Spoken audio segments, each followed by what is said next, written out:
Tere tulemast tagasi saatesse Eesti 100 loomaarsti.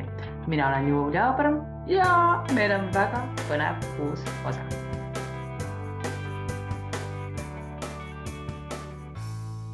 Mul on väga hea meel, et just see inimene nõustus saatesse tulema, sest et see inimene töötab jälle kord natuke teistsuguses valdkonnas kui klassikaline väikeloomaarst või suurloomaarst. Mul on väga hea meel, et see külaline rääkis täna sellisel väga tõsisel teemal, mida ma ei taha teile veel kohe nüüd ära rääkida, enne kui te ära kuulate, aga ta rääkis sellisel väga olulisel teemal, mis on viimastel aastatel veterinaarmeditsiini väga tugevalt puudutanud.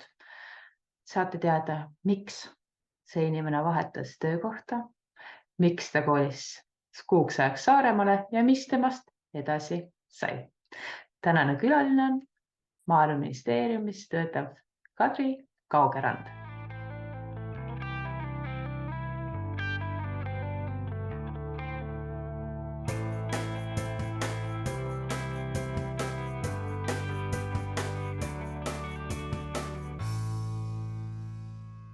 Tere, Kadri!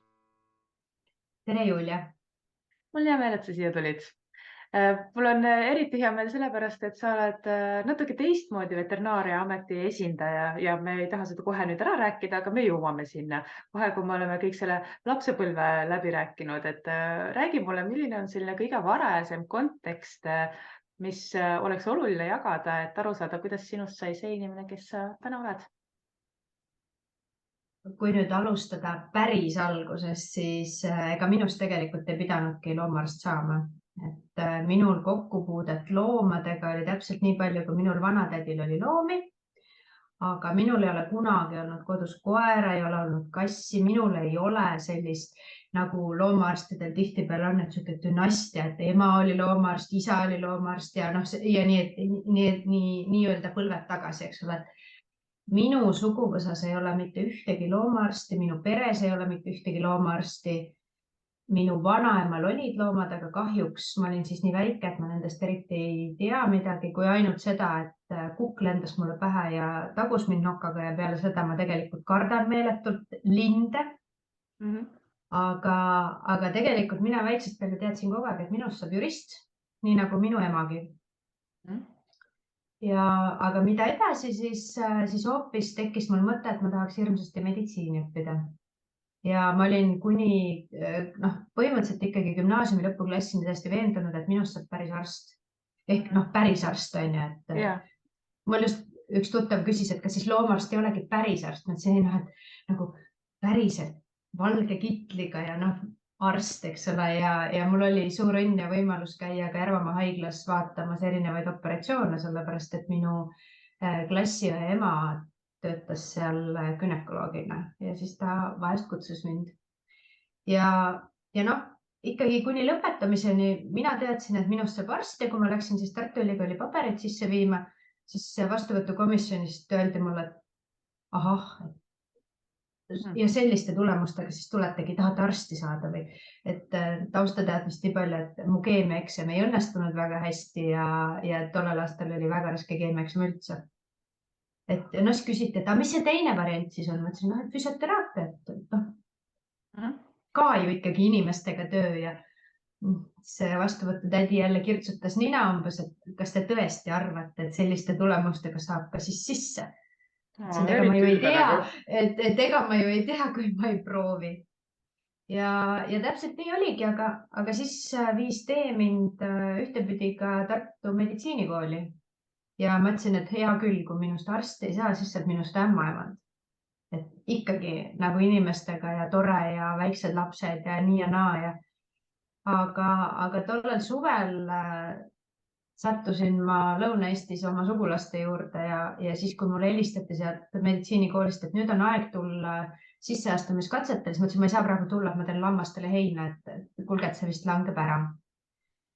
Ja kõige lõpuks siis minu armas sugulane, kes töötab Maaülikoolis nüüd geneetika professorina, ei ole Hälde Viinalas, see on üks teine professor seal, küsis, et aga kas sa meie kooli ei taha tulla? Ma ütlesin, mis meie kooli, et seal saab ju mingit kalakasvatust õppida, mingi jumala nõme. meie kooli onju, no et siuke tore eelarvamus, eks ole. Mhm. Et ei, et meie koolis saab ju loomaarstiks õppida. Ma ütlesin, et noh, hea küll, eks ma siis tulen. Ja tegelikult oli veterinaaria ainuke koht, kuhu ma sisse sain Kas sa veel proovisid? 2004. Ja ma proovisin, noh ikkagi need arstid ja kõik need, et ma proovisin need ära ja seal ma jäin ikkagi nagu tõsiselt ukse taha.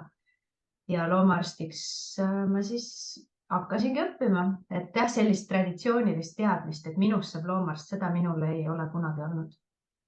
Aga ma ütlen täna selle peale, et ma ei kahetse mitte hetke ka, et ma selle eriala valisin ja peale esimest kursust, noh, ma arvan, et see oligi see minu Äratundmisrõõm. kutsumus.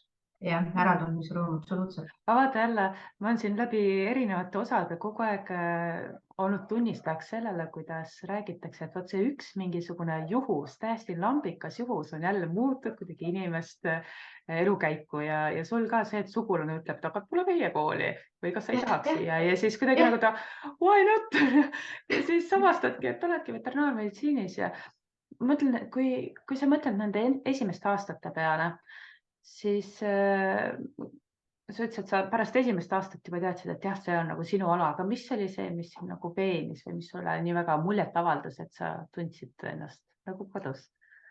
Tead, ma isegi ei oska öelda, mis mulle muljet avaldas, vaid tegelikult noh, ütleme ausalt, et esimene aasta oli ülikarm. Mina ikka nagu selles mõttes õppisin, kui minu toanaaber, ma elasin Tartumaalt, ei Narvamaalt Ühikas elasin, ma elasin Tartu Ülikooli Ühikas tegelikult ja minu toanaaber oli minu klassiõde, kes õppis eripedagoogikat. Ja siis ma nagu nägin, et ma nägin nagu ropult vaeva selles mõttes, et ma tulin koolist, ma hakkasin õppima, ma õppisingi, ka nädalavahetused ma õppisin. Kui temal oli umbes niimoodi kolmapäeva õhtul, et Paila, kas täna klubisse ka lähme?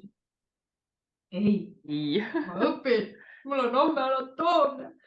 Et eks ma arvan, et see kõik tuligi läbi selle, et ma nägin, kui palju ma juba vaeva nägin ja ma ei ole nagu sihuke loobuja tüüp, et ma pigem tahtsingi nagu hambad ristis, et võt, kui ma olen selle võtnud, siis ma sellega ära teen. Ehk kui ma olen otsustanud, et ma lähen õpin veterinaariat, siis minust ka loomaarst päriselt saab. Et mul ei olnud kordagi seda mõtet, et ma jätaks pooleli või et ma lähen kuskile mujale üle või midagi sellist, et mul ei tekkinud hetkeks ka sellist ideed. Isegi hiljem mitte. Ma just mõtlen, et vaata, kui niimoodi läbi raskuste lähed, siis vahel ongi niimoodi, et issand, kas see kõik on seda väärt, et ma mäletan küll, et need mõtted käisid ka minu peast läbi, sest et nagu sa ütlesid, see esimene aasta oli tõesti väga raske ja teine aasta oli väga raske ja kolmas ja neljas olid väga rasked ja siis ja viies oli raske ja kuues oli raske. Ma just mõtlen, viies, kuues mul oli isegi nagu kergem, aga ma just mõtlen, et nagu neljandal kursusel mõtlesin, et noh, kurja, et juba oled nagu nii palju ära õppinud, nüüd tuleb ikka lõpuni ära teha.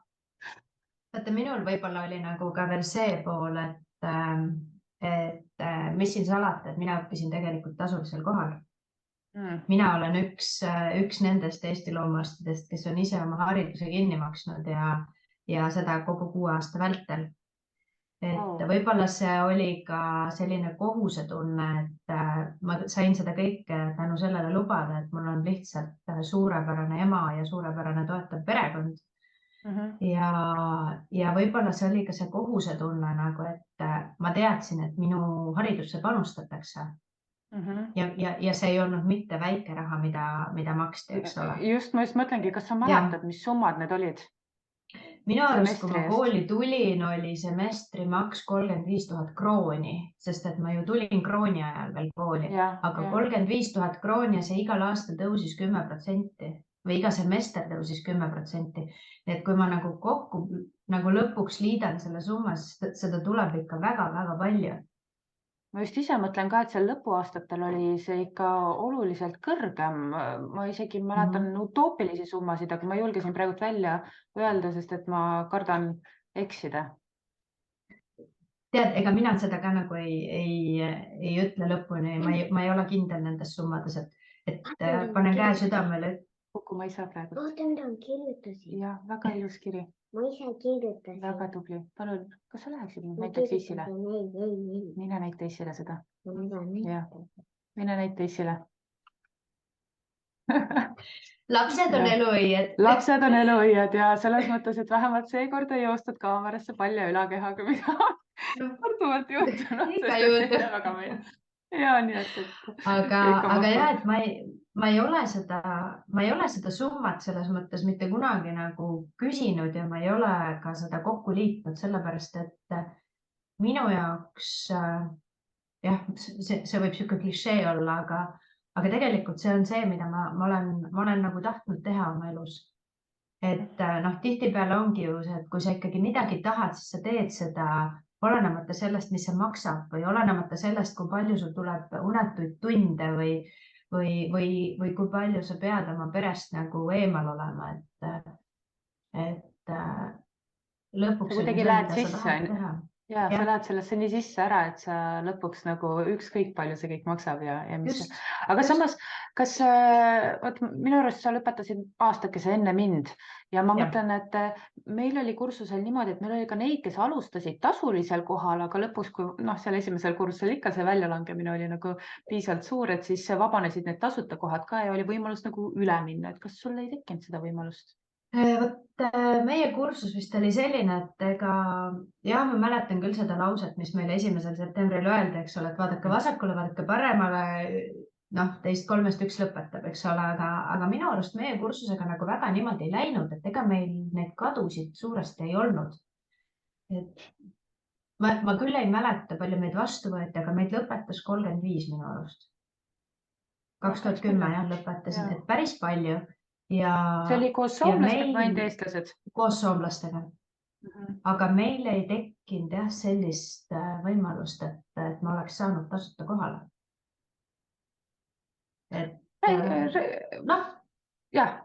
Eks elu läheb nii nagu peab minema.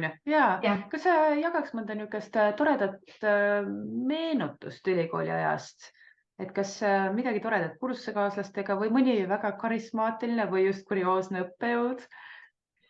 No eks nagu siukseid teadvusesse jõudvaid asju ikka pigem toimus siuksel 6. kursusel, 5., 6. kursusel, aga minu arust meie hakkasime nagu nende suurloomaarstidega rohkem suhtlema 4. kursusel juba, et Alar Onoper ja Kerli ja siis oli Clyde oli veel ülikoolis siis et siis me käisime nendega, ma ei tea, kuidas see juhtus, aga me hakkasime nendega käima suurlooma nendel väljasõitudel kaasas, nii et me käisime nii mitmelgi libedikulõiksoopil näiteks nendega. Ja kuidagi, minu jaoks näiteks tuli ka see täiesti loomulikult, et minust saabki suurloomaarst. Ja ma just hakkasingi mõtlema, et kas see oli, et sa käisid seal, kas see oli põhjus, miks sa läksid suurlooma või oli see tunne juba enne? Ma arvan, et see tunne tuli kuskil 3. kursuse alguses, kui mina olin enda jaoks teinud otsuse, et minust saab raudselt suurloomaarst. Eks kõik see praktika, sest tegelikult mina kõik oma praktikat tegin lehmalaudas. Ja ma olen siiralt tänulik sellele ja see oli siiralt äge nagu, et ja õnneks mul oli nii palju tuttavaid, kelle juures sellist praktikat nagu teha ja mul lasti ka kõike teha. Aga jah, et siis sai see kuidagi Alari ja Clyde ja nendega me hakkasime, Estonias näiteks käisime, jube äge oli. No ja siis 5. kursus, see oli, mis see pani silmad särama? Sa lähed esiteks siuke suur ettevõte, eks ole, siis seal on siuksed vanemad kolleegid, lugupeetav arst Surva oli seal, eks ole, Ilmar Surva oli seal, Ilmar tuli, võttis meid, et nii tore kolleegid, tead selline, niimoodi öeldaksegi, et vau, tulge, teie lähete siia, teie jääte siia, onju, pärast toodi sooja pirukaid ka ja elu nagu lill ja sind võeti vastu, see tunne, et sind nagu austatakse ja oodatakse, sa tuled, sina tuled ja nagu saadki aidata. Tegelikult see oli nii äge. Ja sealt edasi kõik see tegelikult 6. kursus oli ikka need mälestused, kui me hommikul kell 6 hakkasime kooli juurest umbes sõitma, et me läksime Lambapraksi kuskile Lääne-Virumaale, siis viskasime näppu, kes täna rooli istub, eks ole. Et eile sai ju lõpetatud õhtul koolis kell 10 enam-vähem, onju. et noh, meie ikkagi sisuliselt elasime seal Suurloomakliinikus ja mitte ainult see, et me oleks tohutult tööd teinud, aga meil oli lihtsalt tore. Me näiteks mängisime maneežis võrkpalli. No, nüüd, mis kõike nagu. kõigepealt Jah. kõikidele nendele, kes ei tea, mis asi on maneež, palun üks niisugune seletav tärnike siia juurde. Mis asi on maneež? See maneež on see siuke liivaga kaetud, suur liivakast, kus hobused trenni teevad. Praegu vist küll seal teevad koerad, ma olen aru saanud agilitit, aga siis oli ta oli alles ju valmis saanud ja siis me käisime seal võrkpalli mängimas näiteks õhtuti. Liiva sees ju hea teha, ju. Absoluutselt. Ja meil oli nii tore seltskond, et 6. kursusel ja mul on tõesti hea meel, et sealt on tänaseks välja kasvanud siuksed silmapaistvad arstid, et hobusearst, eks ole, Triin Rilanto ja meie Maaülikooli teadlane Tarmo Niine ja siis käputäis soomlasi, kes tagasi Soome läks ja tegelikult täna kõik töötavad loomaarstidena. Mul on tõesti hea meel, et meil siuke seltskond oli. Kas oli tunda sellist kollegiaalsuse tunnet, ühtehoidvust? Kõik toetasid kõiki. Ja minu arust nagu selline see loomaarsti seltskond tegelikult peakski olema, võikski olla. Et kui ma ka nagu mingisuguse kergelt öeldes käkiga nagu hakkama saan, et ma küll ei kahjusta ühegi looma tervist või midagi, aga et tulebki siuke sõbralik müks, et kuule, teinekord vaata see asi veel ka üle, et siis ei lähe nagu pekki. Et selline hea südamlikkus peaks olema minu arust kolleegide vahel. Ja selline asi meil kursusel oli. Aga kas sa oled seda niimoodi hiljem ka oma erinevates ametites tunda saanud? Sellist ühtehoidvust?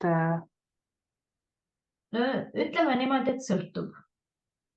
Et ega loomaarsti töö ju mingi lihtne töö ei ole.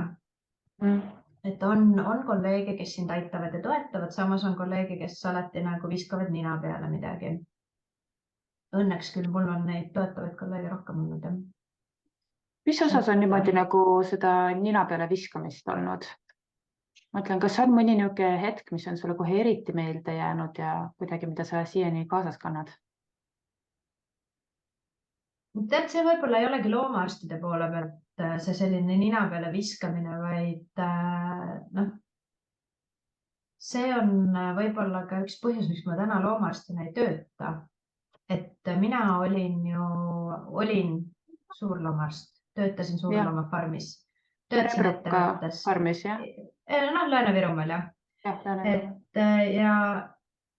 Ja eks see on nagu minu enda see probleem ka.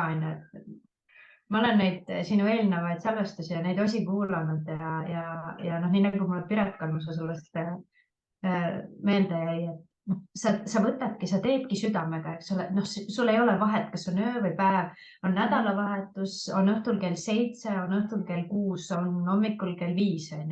See on midagi sellist, mida sa teedki südamega ja sa eladki selle sees. Ja kui sa eladki selle sees ja kui su ülesandeks on juhtida ka farmi ja siis kui kõrval olev inimene ütleb sulle, et aga see on sinu asi otsida endale töötaja. Ja kui sul ei ole neid, siis see on sinu asi ära vaadata, kuidas sa selle klaarid. Et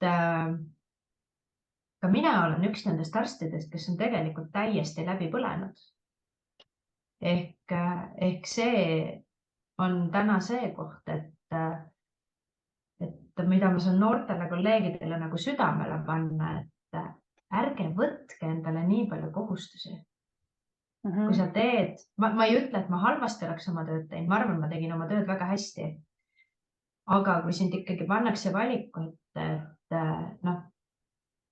kas sul on lüpsi või sul ei ole lüpsi, jah, mina loll läksin ja ütlesin, et okei, mul ei ole, et ma lähen teen ära sellepärast, et ma ei saa vaadata, kui loom piinleb. Et see on see koht, et ma ütlen noortele kolleegidele, et ärge laske seda mitte kunagi endaga teha. Sellepärast, et kaob ära teie isiklik elu, kaob ära teie aeg. Ei olnud just väga nagu siuksed ütleme niimoodi, et see oli ikkagi väga sage, kui ma jõudsin koju õhtul, hakkasin perele süüa tegema ja hakkasin sööma ja sealsamas tuli kõne ja ma jälle läksin. Ehk et ma võin täiesti vabalt öelda, et ma ei ole oma täna 12-aastast poega sisuliselt kasvamas näinud. Et ma olekski just küsinud. Ma täiesti matsin sinna. See oligi see hind, et kui lasteaias lapse käest küsiti, et aga kes sinu ema on, siis et me ei ole teda veel kordagi selle 5 aasta jooksul näinud. Selle peale laps ütles, et minu ema on loomaarst ja töötab laudas ja ta on kogu aeg seal. See tähendab, et see pere oli selles mõttes hästi toetav, et ta aitas lapsi kasvatada ja said sinu ametist aru, aga nagu sa ütlesidki, et see täieliku andmuse hind on ikkagi sisuliselt see, et sa ei ole pere jaoks olemas. Sa ei ole pere jaoks olemas, sa ei ole oma lapse jaoks olemas, sa ei ole olemas selles mõttes nagu täiskohaga abikaasa, sest et jah, ma pean mütsi maha võtma oma abikaasa ees, kes on mind kannatanud aastast 2008. Et me abiellusime siis, kui mina alles koolis käisin. Jah, ma just hakkasin ka arvutama, et te abiellusite siis varem. Jah, et ta on tänaseni mu kõrval, et ta on mind igati nagu toetanud selles töös ja olekus, aga mina ei ole olnud nii palju tema kõrval, kui võib-olla kui ma oleksin tahtnud. Ehk et tegelikult on jah, elu ei saa elada ainult sellepärast, et sa tööl tahaksid käia. Et on ka muud asjad, on ka teatrid, on ka kinod, on ka nagu nüüd, eks ole, ma saan vabalt võtta 2 päeva nädalas, me käime rahvatantsu tantsimas, mida ma pole elu sees saab teha. Ja nüüd meil läheb 5. hooaeg. Et loomaarsti töö on äge, aga need loomaarstid on need kiiksuga inimesed ja neil käib see klõps peas ära ja siis mina vähemalt olen küll selline, et ma panen klapid peas nagu ja lihtsalt ma ei näe ka mitte midagi ja ma pühendan ennast 100% loomadele. Ja siis sa ei tajugi, kuidas kell ruttab, kuidas su laps kasvab, kuidas umbes kevadest saab suvi ja suvest saab sügis ja sügisest saab talv ja siis ja kõige kurvem selle asja juures on see, et siis sa vaatad oma pangakontole laekuvat summat iga kuu, see nagu ei toida. Sõbrad, et see ei ole täna see koht enam. Kuidas juhtus niimoodi, et sa lisaks loomaarsti tööle pidid tegema ka siis lauda või karjajuhi tööd? Kuidas see õige sõna on? No see oli selles mõttes teadlik valik. Mulle pakuti seda kohta, et ma oleksin loomakasvatusjuht. Nüüd kindlasti paljud kolleegid ütlevad, et eks ole rumal inimene. Aga eks minus on see juhi ambitsioon nagu selles mõttes kogu aeg olnud, ega ma seda ei salga.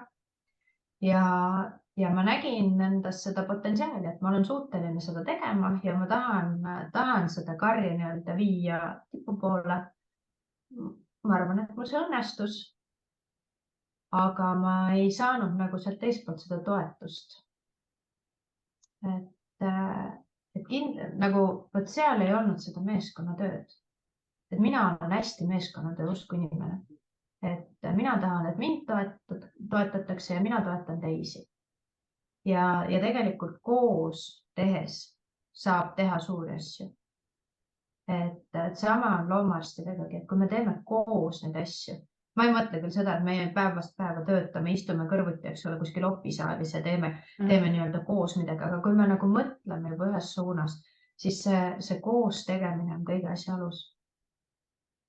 Kui me koos lahkame kas või probleeme, siis me ka leiame lahendusi. Sest igalühel on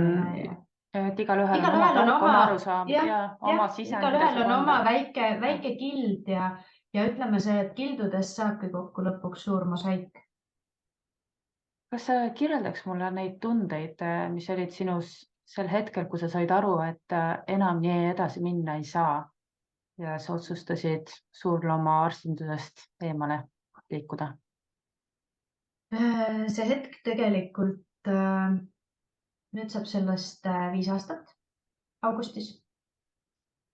Ja tegelikult see hetk tuli nii, et mul oli tulemus korraline puhkus.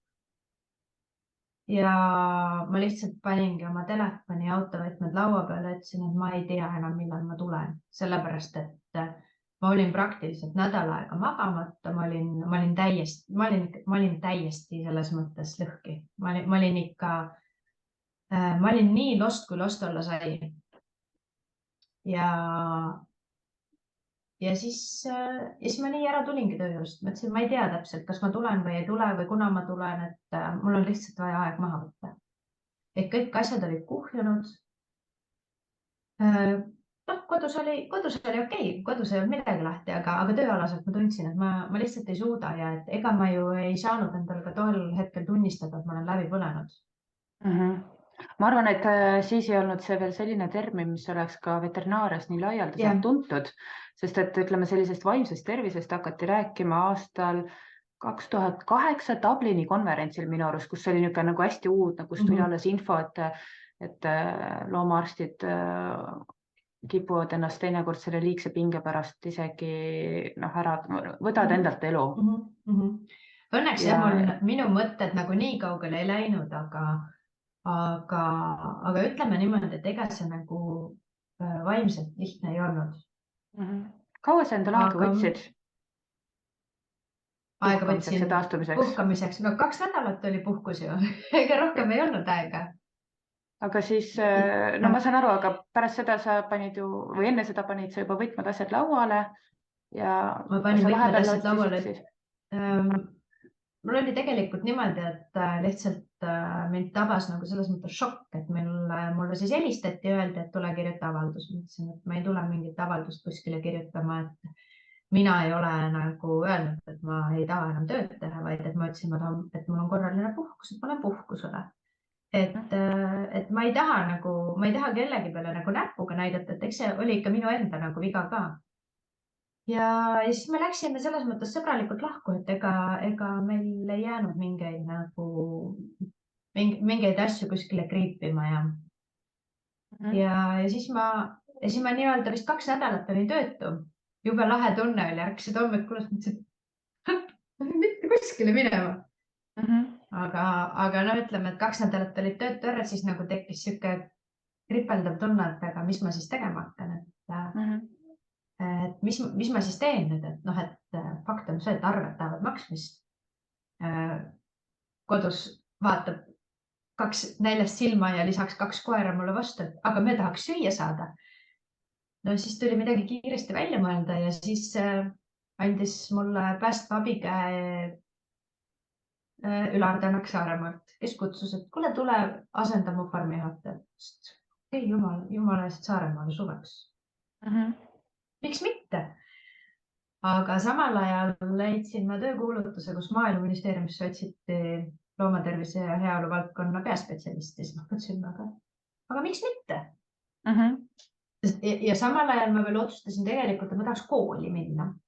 Ja siis ma tegelikult kandideerisin Maaülikooli loomakasvatuse magistratuuri. Tarkust tuleb omandada ometi. Ja elukestev õpe. Elukestev õpe ja siis ma ühe ropsuga nagu siis otsustasin, kes me kolisime perega suveks Saaremaale. Ülikooli ma sain sisse ja samal ajal kandideerisin Tallinnasse Maaeluministeeriumisse. Kui nii vaadata, siis ei tunduks, et inimene on tohutult läbi põlenud ja võtab nüüd endale nagu, võtab aega ja setitab rahulikult, eks ole. Ei, ma ikka panin nagu selles mõttes täistuuri pedas. Hullu. Ikka hullu, jah. No ikka nagu loomarstidel kombeks, eks ole. Kas kõik on mitte midagi aine? Ei oska teistmoodi. Et pidurit ei tõmba.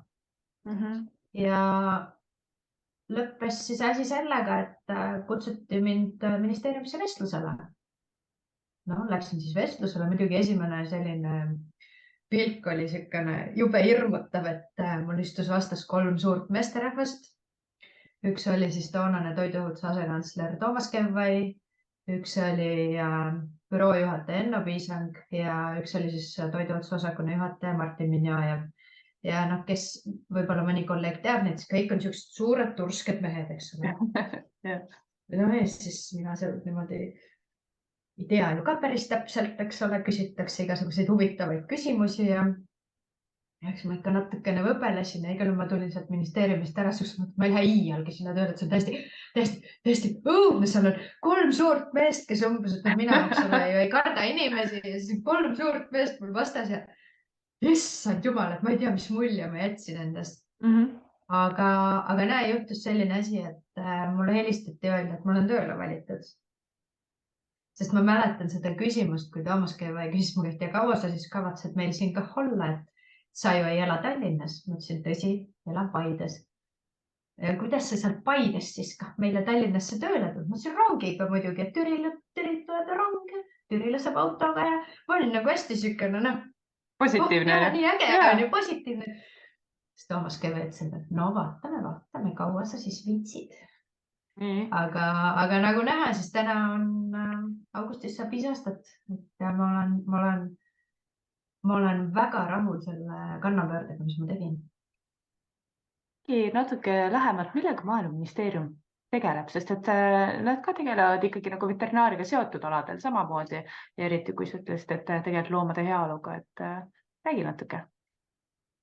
No tegelikult meie ministeerium on ju hästi mitmekülgne ja nüüd ilmselt alates tänasest, et oleme me veel mitmekülgsemad. Nimi vahetus, eks ole. Nimi meil vahetub. Me küll täpselt ei tea, mis saab meie nimeks ja mis saavad meie lisaülesanded olema, aga me ootame kõik väga põnevusega seda. Aga tegeleme, laias laastus meie osakond tegeleb toiduohutusega. Meil kuuluvad siis sinna loomatervise heaolu valdkond, toidu üldnõuete valdkond ja keemilise ja bioloogilise ohutuse valdkond. Ehk et meie osakond on maja kõige suurem, meil on 24 inimest. Ja mul on hea meel tõdeda, et meie osakonna juhataja on ka loomaarst Pille Tammemägi, et selles mõttes meil on hea siuke loomaarstide kontsentratsioon ministeeriumis.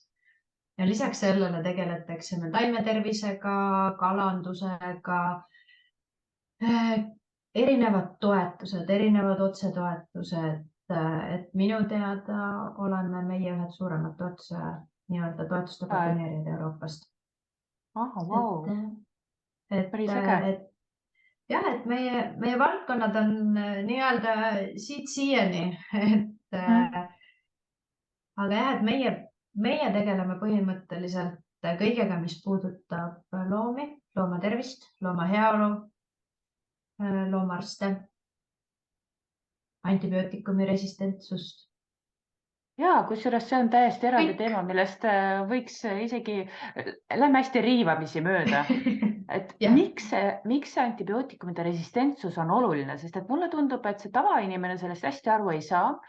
Ja samas on teisest küljest mulje, et justkui arvatakse, et loomaarstid kasutavad hästi palju antibiootikume ja see tekibki mingi resistentsus, mis on iseenesest täiesti arusaamatu termin. Aga kui jälle võrrelda humaanmeditsiini, kes mulle isiklikult tundub, et veterinaarias kasutatakse antibiootikume ju isegi, ma ütleks, et väga mõõdukalt vähe. Euroopa vaates samamoodi. Või paranda, kui ma eksin? Eks see tegelikult sõltub hästi palju riigist. Et jah, meie kasutame mõistlikus koguses antibiootikume. Kindlasti me võiksime olla paremad nagu selles osas, et me võiksime veel vähendada või kasutada teadlikumalt veel rohkem antibiootikume. Põhjamaad on üldjuhul meist nagu eespool, aga kui nüüd vaadata sinna nagu Lõuna-Euroopa poole, siis olenevalt, seal tuleb mängu ka kliima, eks ole, et nemad kasutavad antibiootikume kindlasti rohkem kui meie. Aga siin ka sõltub nüüd sellest, et milliseid antibiootikume kasutada. Et kui me täna räägime näiteks kolistiini kasutamisest, siis selles osas me oleme praktiliselt Euroopa tipus, väga kahju, kui see ka pole. Et millest tegelikult ei saa meist keegi täna päris täpselt aru, et miks see siis ikkagi nii on ja kas me kustutame sellega tulekahju või mis see probleem nagu siis on. Et me peaksime teatud asjades vaatama tõsiselt peeglisse, tõsiselt mõtlema, kas on seda valikut vaja teha või seda valikut ei ole vaja teha, et võib-olla annab ikkagi looma heaolu parandades seda antibiootikumide kasutamist vähendada. Ehk looma heaolu täna on väga suure tähelepanu all. Et mul on siinkohal nagu hea meel ka seda tõdeda, et ma ei tea, kui paljudest kolleegidest, kui paljudel kolleegidel on aega olnud koalitsioonilepet lugeda, mis nüüd allkirjad alles sai, aga seal on väga tugevalt looma heaolu punkt näiteks sisse kirjutatud. Ja meie teades on üks suhteliselt esimesi kordi, kui koalitsioonileppesse on sisse toodud looma heaolu teema. Et see paratamatult tõuseb iga aastaga järjest rohkem fookuses. See Maaeluministeeriumi jaoks tähendab see, et on seal koalitsioonipunktis see heaolu nii suure tähelepanu all?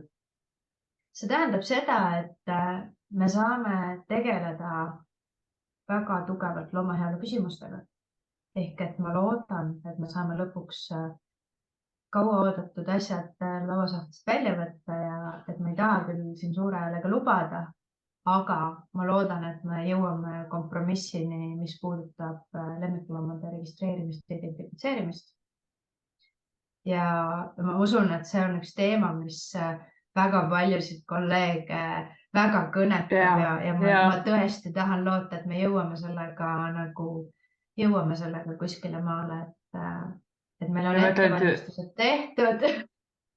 Ja, sest et see on hämmastav, kui kaua seda asja on fookuses üritatud hoida ja jällegi võib-olla paljud niisugused tavakodanikud ei tea, aga Eestis on hetkel niisugust 2 suuremat lemmikloomaregistrit ja kogu aeg on segadus, et kummas see loom on. Et üks on selline nagu register, kuhu saab kanda omanik ise ja tasuta ja teine register on selline, kuhu saab kanda ainult loomaarst ja see on loomaomanikule tasuline.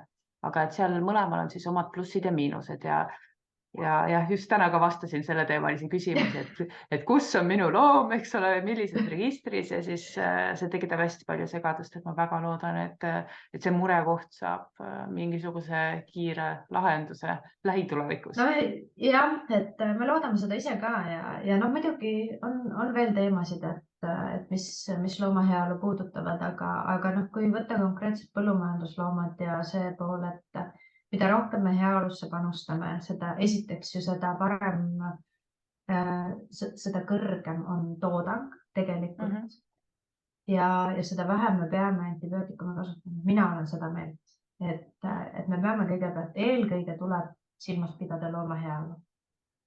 Kas võib siis sellest kõrge toodang võib-olla ei ole õige, võib-olla me peame toodangust natukene alla tulema, aga et kompromiss oleks ikkagi heaolul. Ja seda heaolu ju ka tegelikult peaks tagama seesama loomaarst, on nii? Muidugi. Ja loomaarstidel on, ma ütlen, et tegelikult loomaarsti roll ju on muutunud võrreldes sellega, mis oli siin 20 aastat tagasi, 30 aastat tagasi, et loomaarsti roll kui selline, ma täna leian, et tegelikult kui mina saan vaadata selle mõttest, kus ma ise olen istunud, et tegelikult ma ei leia, et täna selle arsti roll peab olema see, kes peabki seal laudas olema 24/7 kohal ja peab selle süstaga ringi jooksma, vaid loomaarsti roll peaks täna juba olema selline nõustav roll. Et ta peabki käima, ta peab vaatama, ta peab ühtima tähelepanu. Ma tean sellest mõttemustrist, et mul on oma loomaarst, seda on üliraske välja tulla sellest ja ma tean, et kui head kolleegid, kes firmasid juhivad, kuulevad mind praegu mõtlevad, see on ikka päris ära pööranud, on ju, jah, kindlasti. Et nii palju kui inimesi, nii palju kui arvamusi. Aga mulle väga tegelikult meeldis ühe kolleegi lause, et kas oluline on kvaliteet või oluline on kvantiteet. Just ja jälle, ega neid loomaarste ei ole ka üldse palju, et me paratamatult oleme sunnitud muutuma ja seda teenust teistmoodi pakkuma, et nii nagu sa ütlesidki, et tõenäoliselt nii, et igal farmil on oma loomaarst, et see ei olegi väga tuleviku muusika. Just, see on luksus ja see on luksus. See loomaarsti ju nõuandev roll on väga ilus mõte, aga samas ka seadusandluse seisukohast on vahel natuke keeruline oma tööd, mida võiks tegelikult võib-olla keegi teine ära teha, ära delegeerida, sest see ei ole päris okei. On nii? tegelikult ju seadus annab selle võimaluse ikkagi, et sina oledki lihtsalt siis see kontrolliv organ nii-öelda, aga tegelikult ju, kui tulla selle juurde, et mida seadusandlus võimaldab ja mida ei võimalda, et meie seadusandlus on nii ammuilma paika pandud ja et ega me ju mingit revolutsiooni sellest seadusandlusest täna ei tee, et oleme meie samamoodi inimesed nagu kõik teised loomaarstid, et meie ei taha nagu mingeid tülisid tekitada, et me kindlasti ei taha olla selline üksus nii-öelda, kes tuleb ja ütleb, et vot nii on, vaid me tahamegi teha koostööd teiega, et me tahame näha, mis on need kohad, mida parandada. Et me ootame nagu selles mõttes ideid ja ettepanekuid, et see on nagu nii keeruline teema, et tihtipeale ju öeldakse ka, et need ametnikud siin tegid, eks ole. Ja et nad ju ei tea sellest päriselust midagi. Päris nii see ei ole. Ja et see päris nii see ei ole, et me tegelikult teame küll päriselust ja selle jaoks me kaasamegi teid kui häid kolleege, et saada siis seda veel päriselu touchi sinna asjale juurde. Et ega me ei tee jälle see koostöö ja mida paremad suhted inimeste vahel on, seda kergem on seda nõu ja abi küsida. Aga äkki sa oskaksid öelda, mis on veel niisugune nagu tõde, mida võiks iga loomaarst, ütleme siis Maaeluministeeriumi kohta teada, aga tõenäoliselt ei tea? Me oleme täpselt samasugused inimesed, nagu teie olete. Minu meeskonnas töötab täna, mul on täna 6 alluvat, kes kõik on loomaarstid. Ja me oleme kõik olnud praktikas loomaarstid.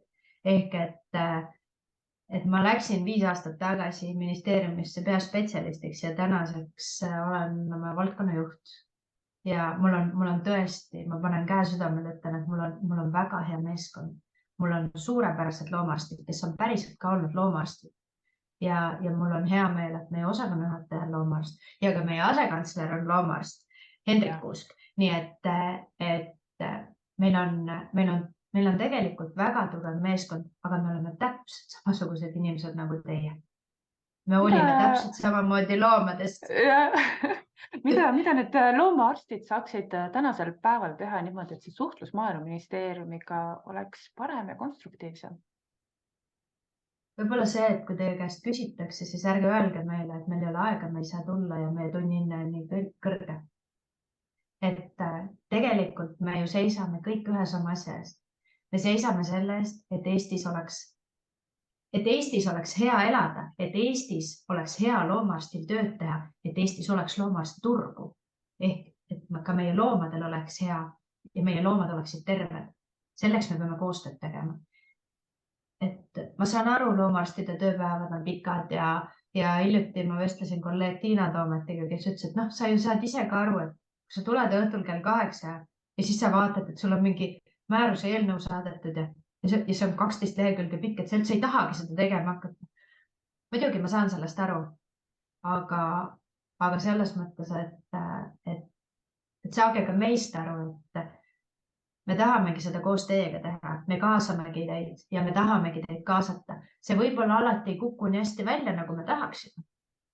Aga me kõik õpime oma vigadest ja nagu ma juba enne ütlesin, minu moto on see, et koostöös nagu sünnivad asjad ja me peame tegema koostööd. Meid on ainult 860. See on käputäis inimesi tegelikult. Ja me peaks olema väga ühtehoidvad. Ja me oleme ise ka seda hästi palju mõelnud, et meid on nii vähe.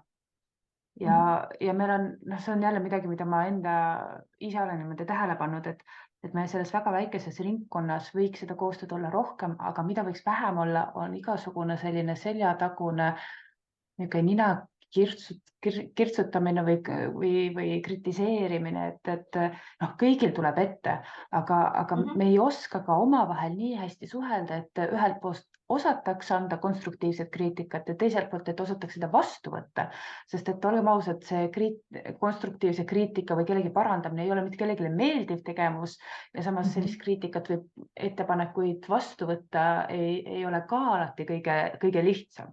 Aga jälle, et me peame seda oskust omavahel ka rohkem arendama, et kuidas seda teha niimoodi lugupidavalt ja viisakalt ja kuidas vahel see oma ego alla suruda ja tunnistada, et jah, et siin kohas ma oleksin võinud teha natuke paremini ja järgmine kord ma seda nii teengi. Nõus selles mõttes, et suhtlus on kõige asja alus ja loomulikult ka meie teeme vigu, sest me oleme ka lihtsalt inimesed. Et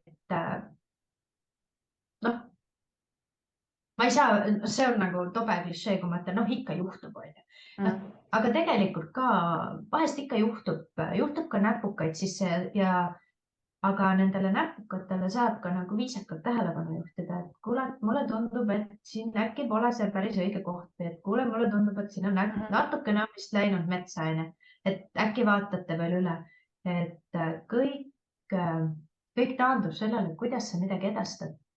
Kui sa saad mingisuguse tohutu informatsiooni, siis kõigepealt sealt võtta emotsioon maha. Ja siis võtame faktid. Ja, oota alati 24 tundi enne, kui kirja ära saadad. Just, hinga sisse välja ja siis võtame emotsiooni maha ja vaad alles puhtad kuivad faktid. Ja vaatame faktid. Ja ma arvan, et see on väga hea nõuanne absoluutselt kõigile. See ei puuta mitte ainult loomaarste, vaid kõiki inimesi. Et jah, kui on vaja see emotsioon välja saada, siis mina isiklikult alati ka, et ma kirjutan selle kirja valmis ja siis ma jätan sellel olla ja siis järgmine päev või 2 päeva pärast ma loen seda ja mõtlen, issand jumal, Jesus Christ. Ja siis sa kustutad sellest 3/4 ära, sest et seda emotsiooni on nii palju ja see emotsioon mitte kunagi ei aita kaasa selle probleemi lahendamisele, et seda tulebki teha niimoodi ettevaatlikult, ääri-veeri ja rahulikult. Ja, Kadri, ma nüüd vaatan, et meie aeg on lennanud siin nii kiiresti, et jällegi vaata, oleks nii põnev edasi arutada, aga olles lugupidavad siin ka kuulajate aja suhtes. Absoluutselt. Nii nagu, kuna sa oled minu osasid kuulanud, siis sa ilmselt juba tead ka, et me lõpetame iga saate sellise traditsioonilise küsimusega, mida on esitanud sulle eelmine külaline teadmata, kellele ta selle küsimuse esitab. Kas sa oled oma küsimuseks valmis? No ikka, ma olen ju loomaarst. Ma olen alati valmis. Just. Mulle endale väga meeldib see küsimus ja ma arvan, et sa oskad sellele suurepäraselt vastata. Aga mis on see, mis sind hommikul tööle minnes rõõmsaks teeb ja mille pärast sa tahad oma tööd teha? Sest mulle väga meeldib mu töö. Ma tõeliselt naudin oma tööd ja need on see koht, kus ma ütlen, ma tegelikult kohutavalt naudin töötamist inimestega, mida ma tegelikult pole kunagi saanud tunnistada. Aga olenemata sellest, et ma ei tööta igapäevaselt loomaarstina, vaid ma töötan nii-öelda selle, tegelikult võiks öelda, ma olen nagu taustajõud, aga ma töötan iga päev oma kõige südamelähedasema teemaga ja selleks on see, et ma saan tagada selle, et Eesti loomad on terved ja õnnelikud ja tegelikult, et loomaarstidel ka läheb hästi. Et mulle lihtsalt meeldib mu töö ja mulle väga meeldib, et ma saan öelda, et ma olen loomaarst. See teebki mind õnnelikuks. Täiendan veel küsimust, et mis sa arvad, kuhu sa edasi liigud siit punktist? Ma ei tea. Ma tahaks nii palju asju veel saavutada. Mul on rida nii-öelda ees, mida ma ei ole küll kellelegi avalikustanud, aga ma arvan, et küll need uued sihid ja küll need uued võidud tulevad, et mul on alati meeldinud juhtida.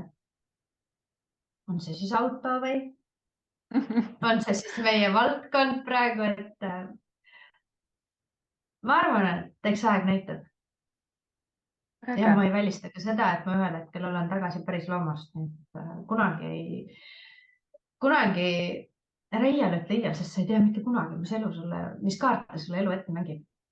Täpselt. Ja väga suhtluslembelised inimesed on alati teretulnud väikeloomameditsiini, kus seda suhtlust inimestega on kohe hästi-hästi palju. Ja nõus.